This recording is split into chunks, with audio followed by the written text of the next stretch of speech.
Before we turn to my usual questions for my 13 horrifically silly days, and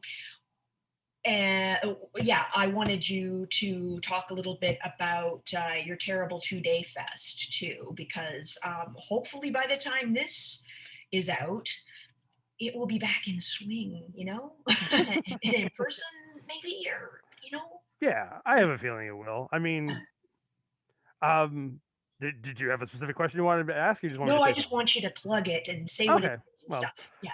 um, again, with it being October for this to be seen by everybody, I oddly October is the time when I do film screenings. I kind of take a step back because historically October everybody is Mhm. hosting some wacky Halloween horror marathon or something like that, some really gimmicky thing, and I usually want to go to them. Yeah. So I don't compete with most of them. Maybe might do one with like regulars of my events and do a bunch of like Halloween goodie bags and eat a lot of candy with them.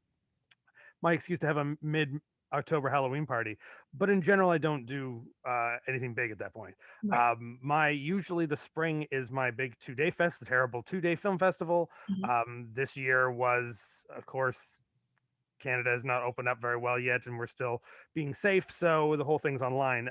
Even at the beginning of the year, I was gambling that I could maybe do a handful of the regulars from Toronto that come to it.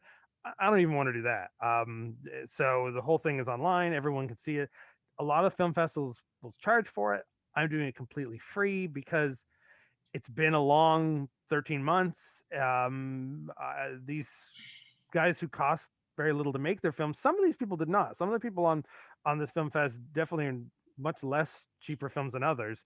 But regardless, more of it was hard work than finances.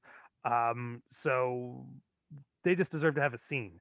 They all the films that I played on my festival this year have all released their films already on their own. Um, I had contacted most of them by last summer, and decided I already knew what I was going to play. Mhm. It was just a matter of when it was going to happen. If we were going to, usually I do it in March. We held out to the end of May, and then I was like, I'm just not holding out anymore. Let's play it for everybody. Let's do it all. So the whole world can see it. Which one is great because I can get responses from people who would never come to my events in Toronto, who Yep. would never see it. These people's filmmakers who are from the States, or sometimes we've had people from Mexico, we've had some people from Germany in the past. They can have their fans and their friends watch them as well with us, and we can all comment in the chat room. I do miss extremely the sound of real people laughing. The fact that you would see or gasping or being grossed out or anything like that. There's nothing. There's no way that you can artificial that. I don't know the word I'm thinking of, but there's no way Yeah. you can You can't fake you that. fake it. Yeah, you can't. So it is disappointing, a little depressing to do the whole thing online.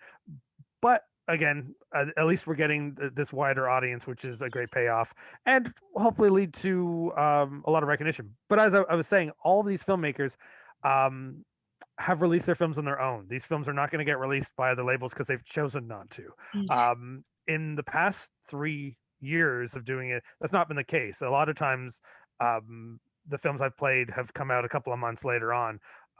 From my 2021, because we happened just literally the week before Canada really got hit by COVID. So we actually had people in there. The COVID was a rumor, and I was walking on tiptoes the whole time. The culture of like wearing masks wasn't a thing yet. No. So I was literally like spraying down seats with alcohol, and if anybody ever moved, if they like, I would say, make sure you sit in the same seat, don't go somewhere else. Um, and it was, but again, there was it was new. Part of me was like thinking, oh, this isn't going to be that big a deal. Thank God we didn't continue to do our monthly screenings because Yeah. it wouldn't be worth it. But and we couldn't have. The choice wouldn't have been there. But we actually had like a packed house on the 2021.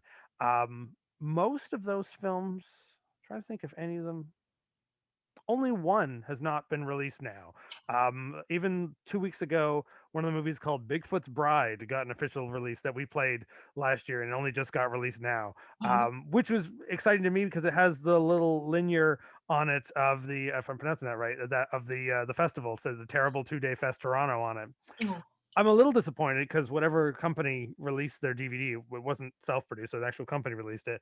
okay. They changed our design to look like the generic little leaves or feathers, the The linear, laurel leaf things. Yeah, yeah, the yeah, laurel. That's what it is, the laurel. yeah. And I'd always made fun of it because I had drawn in MS Paint those laurels, but in green, and Mhm. underneath the word it attached to a nose, so it looked like it was snot coming out as laurels. Right. And someone changed that, and they just changed it to the normal ones. And I'm like, oh, that's what Aw. I was. Someone released a poster for like their short film, and they sent it to me saying their short film appeared last year, maybe 2 years ago on my festival, and then they played it in Germany, and their festival had my symbol on it. And I'm like, oh, it stands out because everyone else is black and white. Mine's green and Yeah. mine's gross. So I'm like, that's wonderful. But regardless, proud for all these guys because these are movies that I purposely chose. I wanted people to see it. And I'm glad that they've all gotten released. It was weird that this year all these guys decided to release their films. I don't think it had anything to do with COVID. I think they were all planning to do that all originally. It's just a weird coincidence that Mm, they were like, it's not worth me. They all four filmmakers, all five filmmakers. Actually, I forgot we added in a fifth one right at the beginning. Um, are all fairly internet savvy, much more so than I am. mhm, So again, worked really well because I was like, well, then let's just do the whole thing online and I'll let you guys advertise it for me. If I'm not going to make any money off this, let's at least have a good time. mhm. And so it's the reason why it's been kind of a hit. Um, so those movies are the fifth one I forgot, which actually did have a limited official company DVD released by SRS for a very very short time. Is the film is called Death Toilet, Death toy. and and I wasn't really gonna play this because they don't care. I didn't really like it that much. Um, it's it's on a whole other level of bad, but it's on this epic level of bad. And in the last, and even this year, even through COVID, they had finished Death Toilet 3 and have just wrapped up Death Toilet 4, um, Toilets on a Plane. And yeah, they, and you can watch all their films on their website for like a $2 subscription fee and watch them all. But so they don't care. And I was just like, you know what? We're opening up the festival with this because that's the funniest story. It's so weird. Let's play it. Um, the other films on there, Spirit Animal is a really fun homage to late 80s slasher films. It's you kind of have to be a fan to get some of the jokes because the jokes are played fairly straight. But if you do get it, you will really get it because I think it's really funny. Then we end that day with Psychoape, which is the funniest, weirdest thing on the planet. There's if you don't find that movie funny, um, I I have nothing more to say to you. um, and then the two on the second day, Muzzle Flash, made out of it's an action film made for no money at all, made out of Hamilton, made out of like MS Paint style special effects, which is their homage to like Italian cop thrillers. Okay. Um, it's it's got to be my favorite of the whole thing. I don't know why it just clicks with me. And then we end it with a movie called Freaked. Now I always say Freaked because of that. I love that movie from Alex Winter, Freaked, but it's just called Freak. Just Freak. Okay. Freak. And it's a sort of generic slasher, but with a really creative guy behind it. So it was a better fun eye. Um, Alex Soretti is the director of that, and he every time I mention him for anybody of it, he this is a I don't know how I found the film, and then last minute just said send me a copy of it, and it blew my mind for its own rights, which people will see because it's easy to find now. But even I'm willing to say with this not being aired till October, I think people are going to know who Alex already is by October. All right. He's already got another major one coming out. He's starting a production label for other people. He's so creative as a guy. Just a normal straight guy, but the ideas he comes up with are so good and his eye for things are so good that I almost feel bad putting him in a festival that's called the Terrible 2-Day Fest. It Okay, all right. Wow. he deserves better. So yeah. So look up the movie Freak by Alex Reddy. I can't. If nothing else, you're witnessing an early filmmaker who's evolving. That Yeah, moment where you go, oh, in 2022, he's going to have a movie that the whole world's going to see. all right. Great. It's great to find people like that though early on, and just discovering them, in some way or another though. Like, yeah, It's not even his first film. He had made another one before that was because he's a special effects geek. So I think he okay. was more.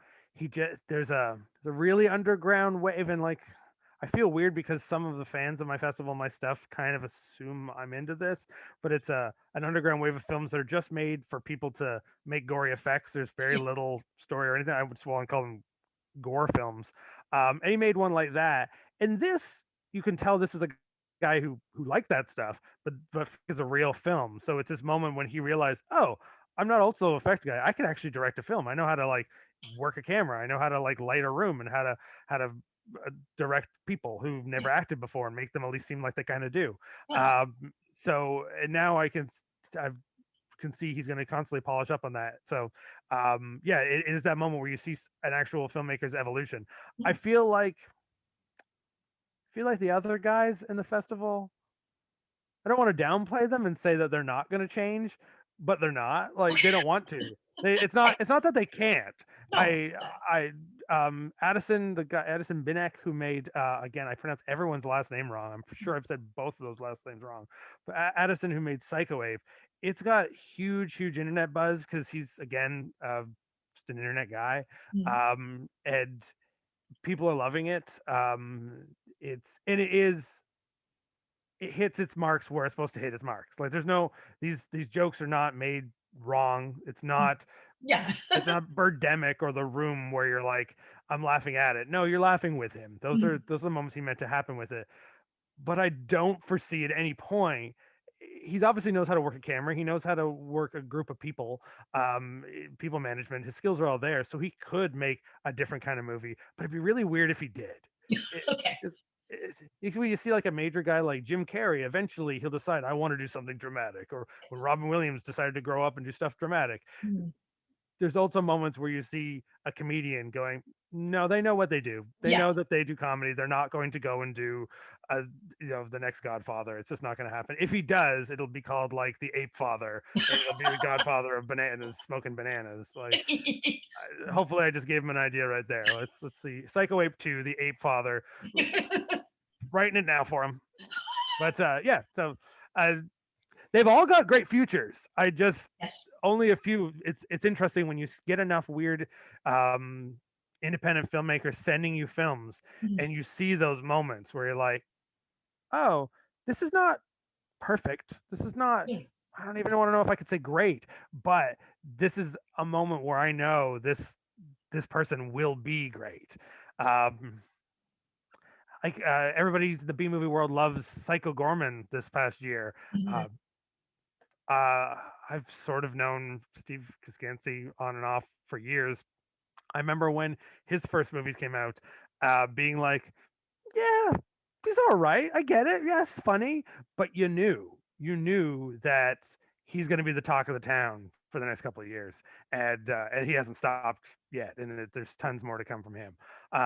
So even if I don't make money off these, that's why I'll do the whole festival for free. It's fine because getting these experiences, meeting these people, getting to honestly steal ideas from some of these people is Yeah. also pays for the whole thing for me. I'm Right. fine with that. Cool. Okay, so by the time this airs, this will have happened. Is next, like, 2022 the next time it will, Yeah, I mean, like, hopefully by Halloween, I mean, I'll be all double vaxxed. The world will be hopefully in a much better place. We'll see. I have plans. I mean, I had this plan to happen this year to do an actual terrible Toonie Tuesday tour. I had made contacts with a bunch of different theaters around Ontario to do um, the real independent ones that I found, like the where I've now befriended the filmmakers, saying, okay, at each one of them, I'm going to play a different one of these films. The beginning of it, I'm going to do like a big mashup or like a clip show to like talk about zero budget, not B movies, but like Z movies, Yeah. so that people can give them a chance. Um, that that'll happen in 2022. I can't see how it couldn't. However, at this exact time in 2020, I said that about 2021, so I'm not going to jinx myself. Um, Right. I'll, Okay. I Yeah. can't see how it couldn't, but you know what But I mean. yeah. Yeah. Okay. Gotcha. I Gotcha. make no promises. However, when this airs, check back with me, Yes. and I think we'll have a better idea. Yeah. But I'll definitely be doing some sort of screenings in some shape or form. I will definitely be prepping for the 2022. My hope is that we'll return back to March. I can do them again with an audience. Mhm. The free online thing, maybe I shouldn't do it for free the next time. I've had enough people who are actually like, you didn't have to do that for free, you know. I'm like, but I wouldn't have got like the crowd because it's the first time we've done it online. The internet, people outside of Toronto don't know who I am. Mhm. So, but now they do. So, maybe we'll do both. Maybe in 2022 we'll do it online. Maybe charge people like nothing, like not maybe not free, but maybe like only a couple of dollars to see the Yeah. whole thing, just a really open press pass. Mhm. And then by then, hopefully, I'll also be having an audience together, and maybe by that point I'll be having people suffer my own next film. So that's pleasure for me too. Nice. All right. All right. Good. Fingers I, crossed. yeah. Totally. Whew. Okay, I'm only going to ask you very specific questions because I ask everybody the broader, what's your favorite horror movie of all time? I'd like to make this more specific. What's your favorite Canadian horror comedy film of all time? In horror comedy, Yeah. wow, that's getting very very specific. I can Yep. tell you what like is my favorite Canadian horror, but my favorite Canadian horror comedy. I'm not even Because sure if I'm asking a fair question. No, I am. yeah, Okay. well, Yes. because I mean Yeah. they're there. I mean, you got the Yeah. They're wolf there. cops and stuff like that. But part of me, I mean, it's like movies like Wolf Cop. I like it, but would I ever put that in my favorite? I'm Okay. trying to think of. I mean, I'm sure there's tons. It's one of those moments. I will say right off the bat, my favorite Canadian horror film of all time, Okay. regardless of the comedy part, Mhm. is a family horror film. Only in 1986 could it be considered a family horror. Is The Gate. The Gate is Yes. one of my favorite films ever, Mhm. and being that it's done in Canada, produced in Canada, it's got a lot of American actors in it, Mhm. a lot of American ties. But I mean, a majority of it is Canadian. It's always been my quest to find out where that new subdivision. Well, at that time in 1986, that movie's filmed in a new that wave of 80s new subdivisions that are being built. Yeah. And I'm like, I wonder if they've changed since then because those houses were being. You could see in the background that they're all being under construction at that time. Yeah. Just because that movie is like it stuck with me from childhood. I could put that on right now, be it Halloween, be it middle of the summer, be it Christmas, and I'd be Mhm. like, this movie fits. I enjoy it. The characters are fun. The monsters are fun. Um, but yeah, maybe put me on the spot of just saying All right. Canadian comedy horror. Were Well, you thinking of something? no, I wasn't. Let uh, me amend it to your favorite Canadian B movie then. Yeah. Canadian B movie. Oh, The Brain. Brain The by. was that going like 1980, 88, 89? It's a movie of a it's during that weird teenage panic era of films where like the one kid knows that the rest of the town is really weird Mhm. and television was like the enemy, so the TV was sending evil messages to people making everyone go crazy, and the one kid who knew that this television evangelist was sending out these messages through TV rays, and when he gets to meet him, he realizes he has a giant brain in a tub, and it was the 80s, so it was gory. There was some naughtiness to it, but it was still homaging to like 1950s type logic and sci-fi. That was the kind of thing that like would have been like a first decade of Roger Corman career type Ah, of story on paper, but because it was 1989, someone thought, okay, well, sleaze it up a bit. So it's like it's a it's the best of both worlds of like nothing about it is technically supposed to be good. The yeah. the plot is silly. The concept of how they were like exploiting it to the VCR market wasn't a great idea, but everything about it's fun. There's nothing about it that goes, "Oh, we should pull this back." Like, no, it's the brain is undeniably Canadian too, because there are a lot of Canadian actors in that Oh, who have okay. like that '80s Canadian accent that doesn't really exist anymore. Oh, You're like, oh, there's a bunch of people saying a boot. oh. When people make that joke in the States now, it just doesn't work anymore. But I get, yeah, at the time, I guess it would have. Now I think about it, my favorite Canadian comedy B movie horror movie, Okay. and I don't know why things were spot of the moment were going in my head, but I like to name drop this movie all the time because no Okay. one knows about it. It's a Okay. movie called oh, I'm gonna say it wrong because it's such a generic fake sounding title. Invasion of the Mindbenders. Okay. It's yeah, it's extremely Canadian, but it's also again this early '80s wave of like 30-year-olds playing high school students, but it definitely was affected by like rock and roll high school, because it's two guys who work at a pirate radio, not a pirate radio station, it's just a high school radio station, Yeah. and they can't wait till they're part of the day where they get to play metal music where everybody else plays pop music because they're Huh? the two sort of music nerds, Yeah. um, and but they discover that their metal music, since they always have their headphones on, um, prevents them from being affected by this brainwashing that the teacher is doing. Does the teacher is deciding to like make all the kids really calm and nice to make them into like perfect soldiers, but the two metalhead stoner guys who have their ears constantly ring because of listening to metal music on headphones, it doesn't affect them. So Right. it's up to them to tell the world that the high school is being brainwashed by a mad scientist. Um, and it's as equal parts serious as funny. It's a comedy without a doubt. Like it's definitely that '80s mall era type of comedy. Um, but and I think as an Americans wouldn't pick up on how Canadian it is, but there are so many like Canadian time capsule moments in there that you're like, oh, th- this needs a like an appearance of Mr. Dress Up somewhere in this film. It's that it's yeah, it's that callback to being a kid in Canada for sure. Awesome. So yeah, Invasion of the Mindbenders. I think it has other titles. It was one of those movies that did not Yeah. get properly released, so it had like two VHS releases and one with another title. Mm. Um, Really, nobody knows about it. They're not. It's never been released on DVD or Blu-ray. I have a Pride beat up to barely plays anymore VHS copy of it. But Right. if someone does find it, it is undeniably entertaining. Awesome. Awesome. Perfect.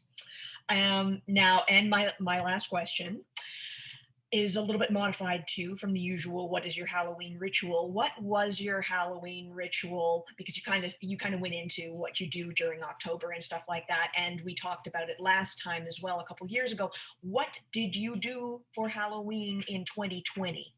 COVID Halloween.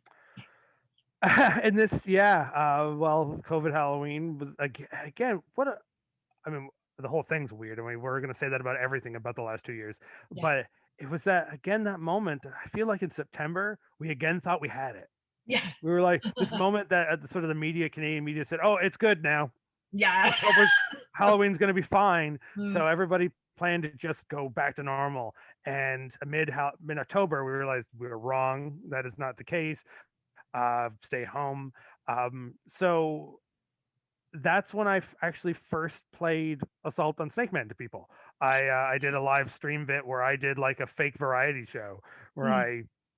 I edited myself as different characters and myself and my girlfriend, just sort of told jokes and then eventually played the movie. I think just before that we had watched the mid 1970s Paul Lynde Halloween special, and that caused us to be really cheesy in our humor. And so if we could have like cameos of old actors appearing in my apartment, that would have been gold for me. But so we had to fake it, of course. But oddly enough, everybody else was staying home. Didn't stop me from eating all the candy in the world. It just didn't get to give it any to any kids, which is a real disappointment for me because uh, doing up my front porch and making it the fun place on the block has always been a big thing to me. Yeah. To not do that last year, it felt wrong. Mhm. It made November 1st, when people who live in Toronto would know that November 1st, you walked out of your house and there was like a foot of snow for some reason last year, November 1st. It made that day really depressing because it clicked in going like, oh, we didn't do Halloween. There are no kids out. They've all been in their house, and now they're not coming out because of the snow. Well, hey, come out and play with the and make snowmen or something. This is incredible. Nope, there are no kids out. I have a huge field beside my house, and I'm like, nobody. I'm like, oh, this is real. Like it was yeah, it was uncomfortable. I really hope I don't have to do that again this year. Yeah. I don't deny, I don't take anything away from the streaming, Mhm. the variety comedy thing I did. As dumb as it was, I found it funny. I don't care if anybody else did. That's kind of my motto in life. But when the next morning you realized why I did that and why we didn't have, it wasn't because I wanted to. It Yeah. was because the world gave me no other choice. And a lot of and I was surprised. I thought on Halloween night everyone that I know would be streaming some movie and say, "Hey, let's all have a Zoom party." But nobody was because people were really down. They were Yeah. just like, "I'm just gonna sit here and do nothing." So when I messaged people and said, "Watch my silly video on my silly show I just posted, we'll all chat about it," I was able to fill up the chat room because shockingly no one was doing anything. Wow.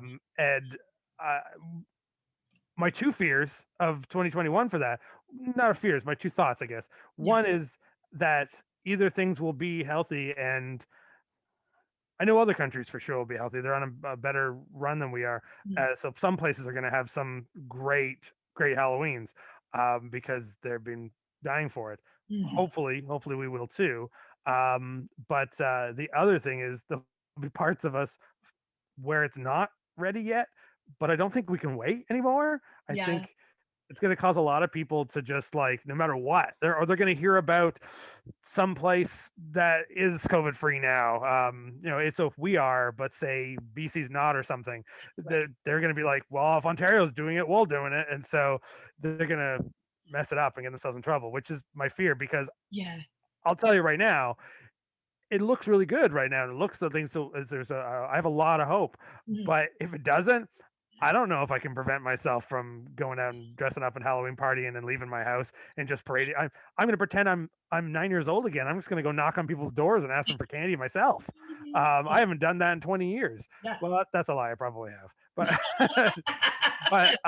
but regardless, I'm if I don't have any other alternatives this Halloween, that's what I'm doing. I'm gonna have to find my fun my own way because I can't not be Halloweeny that long. Yeah. Yeah. Yeah. Well, I really, really hope for both our sakes and everyone else's who enjoys Halloween that things are better, much better, hopefully, and we get to do something. Well, let's and how great this will be that filming this in advance, getting to watch this in Yeah. October and know that things are okay and go, what a silly thing. Why are they being so negative? That was ages ago. That was in the summer. Like, yeah. Um, what a wonderful thing that will be when we get to watch it that way. That's true. So yeah, toes crossed, fingers crossed, we're all good. Awesome. Thank you so much for chatting with me, Adam. It was great. Thanks so much. Hopefully you have some fun editing all that nonsense, and we'll talk again soon. Barely edit it. I like to leave it all in and just cut it into two videos. Sure. Sounds good to me too. Thank you. All right. Bye bye.